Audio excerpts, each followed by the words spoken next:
ம். மேரி என்ன சொன்னாரு? நல்லா படிக்க சொன்னாரு. ம். நான் நல்லா படிப்பேன். நாட்டுக்காக உழைப்பேன். தேங்க்யூ. அனைவருக்கும் வணக்கம். இனிய குழந்தைகள் தினவிழா கவிதை. அன்பாய் இரு, ஆர்வமாய் படி, இனிதே பேசு, ஈந்து மகிழ், உலக்கங்கள் மதி, ஊக்கம் கொள், எறும்பாய் உழை, ஏற்றம் காண், ஐயம் கலை, ஒற்றுமை ஓம்பு, ஓதி உணர், ஔடதமாய் வாழ்.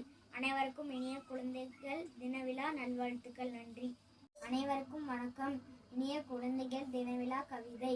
அகிம்சை வழி நின்றவர், ஆங்கிலேயரை எதிர்த்தவர், இளைஞர்களுக்கு பிடித்தவர், ஈர நெஞ்சம் கொண்டவர், உலகம் போற்ற வாழ்ந்தவர், ஊக்கம் தந்த உத்தமர், எதிர்ச்சியுடன் திகழ்ந்தவர், ஏழ்மை காக்க முயன்றவர், 5 ஆண்டு திட்டங்களை வகுத்தவர், ஒற்றுமை வளர்த்தவர், ஓயாது உழைத்தவர், அவ்வியம் துறந்தவர். அனைவருக்கும் குழந்தைகள் தினவிழா கவி நல்வாழ்த்துக்கள்.